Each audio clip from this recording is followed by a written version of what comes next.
এবার SIR hearing আতঙ্কে আত্মহত্যার অভিযোগ। আলিপুরদুয়ারের এক ব্যক্তি আত্মহত্যা করেছেন এসআইআর আতঙ্কে।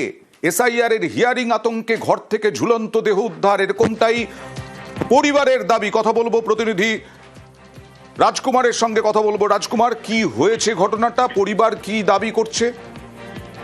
দেখো না, ফালাকাটার যে ছোট শালকুমার এলাকা, সেই ছোট শালকুমার এলাকায় নিপেন ঘোষ নামে 52 বছরের এক ব্যক্তি, তিনি আত্মহত্যা করেছেন। যেটা তুমি বললে, ঘর থেকে ঝুলন্ত দেহ উদ্ধার হয়েছে।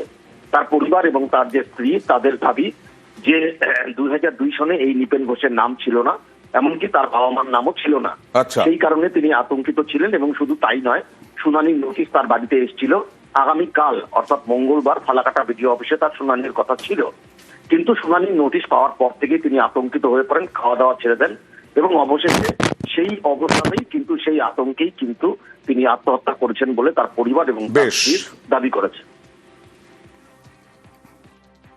কেন উনি এটা করলেন?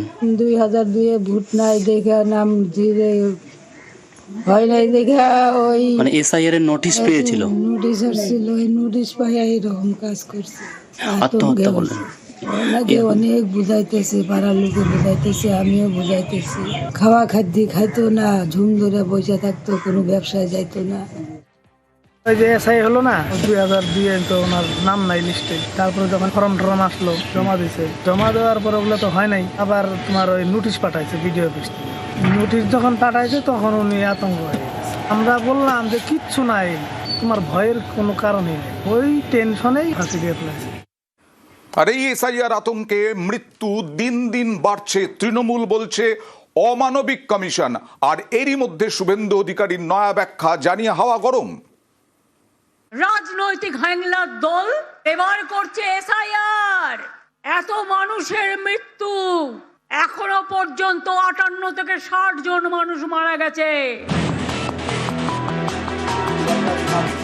প্রথমে এসআইআর আতঙ্কে মৃত্যুর অভিযোগ, তারপর এসআইআর শুনানির আতঙ্কে মৃত্যুর অভিযোগ। এই সংখ্যাটা দিন দিন বাড়ছে বলেই দাবি। এই নিয়ে রাজ্য রাজনীতি তোলপাড়, সুর চড়াচ্ছে তৃণমূল। তাদের দাবি, এত মৃত্যুর পরেও কমিশন অমানবিক। এই প্রেক্ষাপটে নতুন ব্যাখ্যা বিরোধী দলনেতা শুভেন্দু অধিকারী। গোটা এসআইআর প্রসেসের মধ্যে কোনো কারণে কেউ মারা যাবেন না এরকম তো হতে পারে না। জন্ম মৃত্যু তো একটা সার্কেল, প্রতিদিনই ঘটে, প্রতি ঘন্টাতেই ঘটে। অর্থাৎ সব জায়গায় রাজনীতি খোঁজার কোনো দরকার নেই। শুভেন্দুর এই ব্যাখ্যার পর পাল্টা সুর ছড়িয়েছে তৃণমূল। এরা মানুষ না বিজেপি?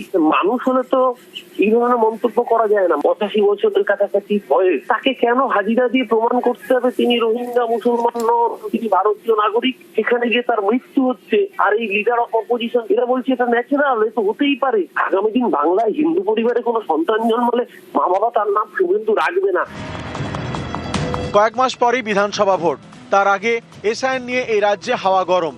প্রথম থেকেই এই এসআইআর নিয়ে তরজা। ফর্ম জমার সময়ে অনেকে আতঙ্কে মারা যান বলে অভিযোগ। এবার শুনানির সময়েও বারবার আতঙ্কে মৃত্যুর অভিযোগ উঠছে। এই নিয়ে তরজাও তুঙ্গে।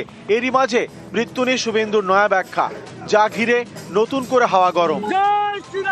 নিউজ 18 বাংলা।